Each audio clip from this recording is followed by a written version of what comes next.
Hello दोस्तों, स्वागत है आप सभी का सिविल ज्ञान में। एक बार फिर से आइए, हम लोग बिल्डिंग मटेरियल टॉपिक कर रहे हैं, जिसमें हम लोग ब्रिक टॉपिक इसमें पढ़ रहे हैं। हमने इससे पहले स्टोन को पढ़ लिया है। अगर आपने वो क्लासेस को नहीं देखी हैं तो हमारी इससे पहले 5 क्लासेस हो चुकी हैं, आप लोग उसको जरूर देखिएगा। तो भैया यहाँ पे देखिए, आपके एलएमआरसी जी और डीडीए जी में बिल्डिंग मटेरियल के क्वेश्चन आपके आएंगे। तो मैं सोच रहा हूँ कि एक टॉपिक को और टॉपिक में जो सब टॉपिक होते हैं उस सबको हम लोग यहाँ पे डिस्कस कर रहे हैं। अगर आप चैनल पे नए हैं तो चैनल को सब्सक्राइब जरूर कर लीजिएगा। हमने कल बिल्डिंग मटेरियल में ब्रिक के कुछ थ्योरी को किया था और कुछ क्वेश्चन किए थे। आज भी हम क्वेश्चन करेंगे और ऐसे हम थ्योरी के साथ साथ एमसीक्यू भी करेंगे, एमसीक्यू के साथ साथ थ्योरी भी करेंगे। तो दोनों हम लोग को पैरेलल में लेकर चलेंगे। चलिए क्लास को स्टार्ट करते हैं। पहला क्वेश्चन आपका है बिल्डिंग मटेरियल के अंदर, ब्रिक के अंदर क्वेश्चन है आपका है कि minimum compressive strength of the first class brick should be. जो आपकी मिनिमम कंप्रेसिव स्ट्रेंथ होती है, जो फर्स्ट क्लास ब्रिक आपकी होती है, तो उनकी कितनी होती है ये आपको बताना है। ऑप्शन नंबर 1 है 30 किलोग्राम, ऑप्शन नंबर बी है 70 के जी पर सेंटीमीटर स्क्वायर, फिर ऑप्शन सी है आपका 105, फिर ऑप्शन डी आपका 140 है। तो अगर आपसे पूछे कि फर्स्ट क्लास ब्रिक का, तो भैया उसका होता है 105 किलोग्राम पर सेंटीमीटर स्क्वायर आपका होता है फर्स्ट क्लास ब्रिक का। तो ऑप्शन नंबर सी यहाँ से हो जाएगा आपका राइट आंसर। पर कभी कभी वो पूछ लेता है कि सेकंड क्लास ब्रिक का कितनी होती है, तो आपको वो याद रखना है कि 70 kg होता है। और कभी कभी पूछता है आपका थर्ड क्लास कितनी होती है, तो इसको आपको याद रखना है कि 35 kg पर सेंटीमीटर स्क्वायर, या कहीं कहीं 30 kg पर सेंटीमीटर स्क्वायर आपको देखने को मिलता है। तो इस क्वेश्चन को आपको ध्यान रखना है। बढ़ते हैं अगले क्वेश्चन की तरफ। अगला क्वेश्चन आपको आंसर देना है भैया, क्वेश्चन को जल्दी से देखना है, उसका आंसर आपको जल्दी से देना है तेजी के साथ में। अगला क्वेश्चन आपका है कि excess of iron oxide in brick earth cause. जैसे कि आपको पता है, हमने डिस्कस भी किया था कि जो आपका आयरन ऑक्साइड होता है वो ब्रिक को उसका जो है सुंदर, जो उसका रेड कलर होता है, ब्रिक को उसका रेड कलर जो है उसको प्रोवाइड करता है। पर भैया देखो, इसकी मात्रा जो होती है 2 से 5% होती है। क्या अगर ये अधिक मात्रा में हो जाए तो उससे क्या इफेक्ट पड़ेगा? तो ऑप्शन नंबर 1 है आपका loss of cohesion, option number B आपका decay of brick, option number 3 आपका है the colour change from red to the dark blue, none of the above. तो भैया आपको ध्यान रखना है कि जब भी आपका लॉस ऑफ कोहेसन की बात करेगा तो वो जो होता है सिलिका की वजह से होता है, ठीक है। और जब भी कहेगा डिकी आप ब्रिक, तो आपका जो एल्कलीज वगैरह होता है या फिर मैग्नीशिया वगैरह होता है, जब एक्स मात्रा में होता है तो आपके ब्रिक डिकी हो जाती है, जिसे हम लोग इफ्लोरेसेंस वगैरह उसमें देखने को मिलता है। फिर अगर जब कहे कलर चेंज होता है रेड से, अगर रेड से कभी कभी डार्क ब्लू नीला कलर हो जाता है ब्रिक का, तो वो आयरन ऑक्साइड की एक्सेस की वजह से होता है। तो क्वेश्चन नंबर 61 का जो करेक्ट ऑप्शन होगा वो सी आपका क्या होगा, यहाँ पे राइट आंसर होगा। तो इसको भी आपको ध्यान रखना है। और अगर पूछे कि इसकी मात्रा कितनी होती है, तो 2 से 5% आपका क्या होता है, आयरन ऑक्साइड ब्रिक के अंदर आपका होता है। अगला क्वेश्चन आपका है कि लाइम, यहाँ पे लाइम की स्पेलिंग में ई होगा, lime is mix with brick earth. Lime जो होता है अगर ब्रिक अर्थ में मिलाया जाता है तो काम क्या करता है? Impart plasticity, option number B to increase durability, option number C आपका to prevent sinkage, option number D आपका है टू इंक्रीज इम्परमेबिलिटी। तो भैया देखिए, अगर आपसे कहे कि इम्पार्ट प्लास्टिसिटी, तो ये काम तो भैया एल्यूमिना करता है। एल्यूमिना 20 से 30% आपका ब्रिक के अंदर होता है जो कि ये करता है। अगर यही आपका एल्यूमिना एक्सेस मात्रा में हो जाता है तो shrinkage and warp during drying के दौरान आपका सिंकेज और रैपिंग उसके अंदर देखने को मिलता है। इस बात को आपको जहन में याद रखना है। अगली बात है टू इंडिकेट ड्यूरेबिलिटी। तो आपका ड्यूरेबिलिटी के लिए जो है ब्रिक के सभी कंपोनेंट आवश्यकता होते हैं, लेकिन जब कहे टू प्रिवेंट सिंकेज, जो आपकी सिंकेज होती है उसको अगर प्रिवेंट कर रहा है तो आपका वो लाइम ही होता है जो कि क्या करता है, सिंकेज को प्रिवेंट करता है। तो क्वेश्चन नंबर 62 का जो करेक्ट आंसर होगा सी आपका क्या हो जाएगा, यहाँ पे राइट आंसर होगा। इस बात को अपने जहन में रखना है, अगर एग्जाम में आए तो लगा के बिल्कुल आना है। अगला क्वेश्चन आपका है कि maximum percentage of water absorption of second class brick in 24 hour should be limited. जैसे कि हमने इससे पहले पढ़ा था कि मिनिमम कंप्रेसिव स्ट्रेंथ कितनी होती है, तो आपने बताया कि 105, ऑप्शन नंबर जो है 105 किलोग्राम पर सेंटीमीटर स्क्वायर, 70 किलोग्राम। ठीक उसी प्रकार एक क्वेश्चन आपका बनता है कि जो आपकी ब्रिक होती हैं वो कितना पानी मैक्सिमम एब्जॉर्ब कर सकती हैं अगर उनको 24 आवर के लिए पानी में डुबो के रखा जाए।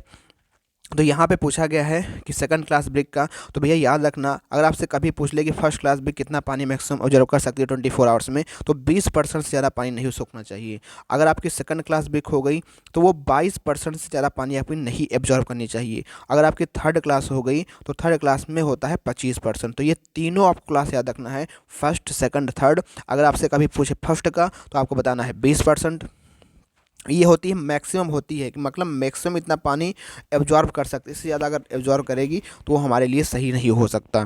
तो यहाँ पे ऑप्शन आपके पास है 10%, 15%, 20%। तो 20% वाला जो ऑप्शन आपका है वो फर्स्ट क्लास के लिए होता है, और सेकंड क्लास यहाँ थोड़ा टाइपिंग के साथ मिस्टेक है, ये आपका 22% होगा, जो कि 22% आपका होता है किसके लिए, सेकंड क्लास ब्रिक के लिए होता है। पूछा भी गया है सेकंड क्लास ब्रिक के लिए, पर आपको ध्यान तीनों रखना है। कभी आपका फर्स्ट पूछ सकता है, कभी आपका सेकंड पूछ सकता है, कभी आपका थर्ड पूछ सकता है। बढ़ते हैं अगले क्वेश्चन की तरफ। अगला क्वेश्चन है आपका कि maximum percentage of water absorption of first class brick. देखो यहाँ इस वाले क्वेश्चन में आपको फर्स्ट क्लास के ब्रिक के बारे में ही पूछ लिया है, तो आपको ध्यान रखना है कि 20% होता है फर्स्ट क्लास ब्रिक के अंदर, तो इसको आपको ध्यान रखना है। अगला क्वेश्चन की तरफ बढ़ते हैं। अगला क्वेश्चन है आपका crushing strength of the first class brick should not be less than, मतलब कि जो पहली क्लास की प्रथम श्रेणी की जो ईंटें होती हैं उनकी जो मिनिमम कंप्रेसिव स्ट्रेंथ होती है वो कितनी से कम नहीं होनी चाहिए। तो भैया हमने आपको बताया था कि अगर आपके फर्स्ट क्लास ब्रिक होगी तो 105 रखा जाएगा, अगर आपकी सेकंड क्लास ब्रिक होगी 70 kg पर सेंटीमीटर स्क्वायर होता है, अगर आपका थर्ड होगा तो 30 kg या कहीं कहीं आपको 35 kg पर सेंटीमीटर स्क्वायर भी आपको देखने को मिलेगा। तो इस क्वेश्चन का जो करेक्ट आंसर आपका होगा वो सी आपका क्या हो जाएगा, आपका राइट आंसर होगा।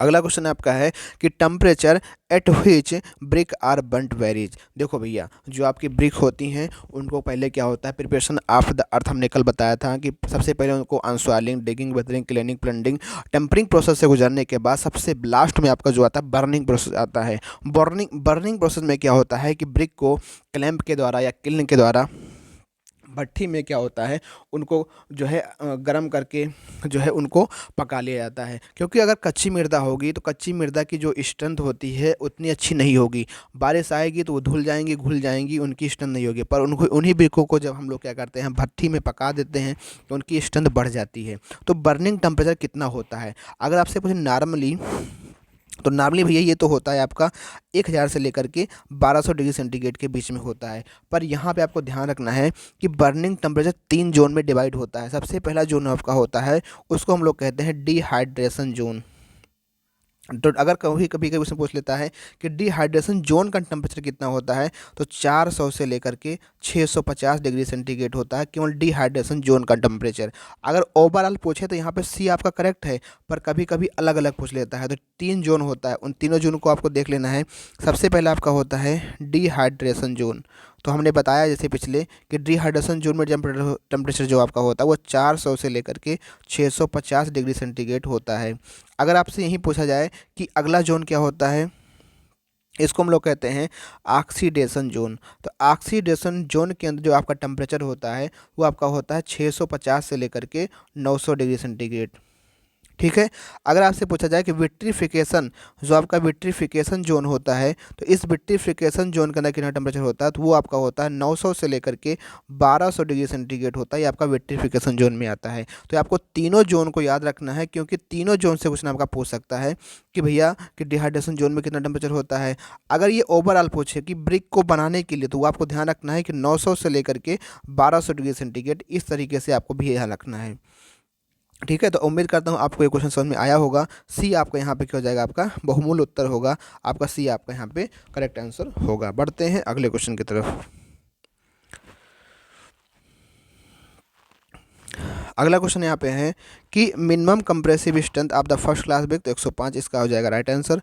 अगला क्वेश्चन आपका है for 1 cubic metre of brick masonry number of brick required कितनी होती है। तो अगर आपको पता है कि जैसे कि आपने देखा एक मेसोनरी है, इस मेसोनरी में क्या होता है, अगर 1 मीटर लंबाई, 1 मीटर चौड़ाई, 1 मीटर ऊंचाई की अगर कोई ब्रिक का निर्माण किया जाता है तो वहाँ पे कितनी ब्रिक लगेगी, नंबर ऑफ ब्रिक कितनी लगेगी, तो वो आपका लगता है भैया 500 ब्रिक आपकी वहाँ पे लगती है। अच्छा ये कैसे निकलता है, जैसे कि 1 मल्टीप्लाई मल्टीप्लाई 1 मल्टीप्लाई 1 करके, अगर जो ब्रिक की एक साइज़ होती है नॉर्मली उसकी साइज़ होती है 20 गुणे 10 गुणे 10 सेंटीमीटर, तो आप उससे भाग करते हो 0.02 गुणे 0.10 करके, तो वहाँ से निकल के आता है नंबर ऑफ ब्रिक आपका 500 ये होता है 1 क्यूबिक मीटर के अंदर, ये आपका लगता है। ये आपकी मेसोनरी है, आपको दिख रहा होगा। ठीक है। तो आपका यहाँ पे जो राइट आंसर होगा बी आपका यहाँ पे करेक्ट आंसर हो जाएगा। अगला क्वेश्चन है आपका है कि internal size of mould use in brick preparation. अगर हम लोग ब्रिक की प्रिपरेशन करते हैं तो ब्रिक प्रिपरेशन में जो हमारी इंटरनल साइज ऑफ मोल्ड होती है, जैसे आप यहाँ पे देख रहे होंगे कि ये भाई साहब क्या कर रहे हैं, ब्रिक को बना रहे हैं। ये से ये है। तो ब्रिक इसको हम लोग मोल्ड कहते हैं। तो ये आपका जो मोल्ड होता है, इस मोल्ड का जो अंदर का ये इंटरनल साइज होता है, इस ब्रिक के साइज से क्या होता है, हल्का सा थोड़ा अधिक ही होता है, मतलब लार्जर होता है। ठीक है, लार्जर होता है। तो वही क्वेश्चन पूछा गया है कि क्या आपका जो ब्रिक के प्रिपरेशन में जो इंटरनल साइज ऑफ मोल्ड आपका होता है वो आपका स्मॉलर देन होता है कि लार्जर देन होता है, इक्वल टू होता है। तो ये आपका क्या होता है, larger than the size off fully burned brick, मतलब कि जो आपकी लार्जर साइज होती है। तो बी ऑप्शन यहाँ पे क्या हो जाएगा आपका, यहाँ पे आंसर क्या हो जाएगा, करेक्ट। अगला सवाल आपका है कि पग मिल जो आपका होता है कहाँ पे यूज किया जाता है, किले की प्रिपरेशन में, किले मोल्डिंग में, ब्रिक ड्राइंग में, ब्रिक बर्निंग में। तो आप सभी को पता है कि पग मिल के अंदर हम लोग क्या करते हैं कि ब्रिक हो, सॉइल की मृदा हो गई, पानी हो गया, उसको मिलाकर हम लोग अच्छे से गूंथते हैं, मतलब ब्रिक की प्रिपरेशन करते हैं, किले की प्रिपरेशन करते हैं। तो किले जनरली इसका काम क्या होता है, किले प्रिपरेशन में होता है। ऑप्शन नंबर ए यहाँ पे क्या हो जाएगा आपका, राइट आंसर हो जाएगा। अगला क्वेश्चन है कि advantage of clamp burning as compare to kiln burning, मतलब जैसे कि आपको पता है कि बर्निंग की प्रोसेस जो आपकी होती है क्लैंप में होती है और आपके किल्न में भी होती है। तो क्लैंप के क्या लाभ होते हैं, क्या एडवांटेज होते हैं जो कि हमको किल्न में देखने को नहीं मिलते हैं। पहला दिया है लेस इनिशियल कॉस्ट, फिर आप है taken less time, when large number of required. तो भैया जो इसका एडवांटेज ये होता है कि जो क्लैंप बर्निंग होती है वो लेस इनिशियल कास्ट में आता है, मतलब इसमें बहुत ही कम खर्चा शुरुआती दौर में लगता है। ठीक है, तो इसका ऑप्शन ए हो जाएगा आपका करेक्ट आंसर।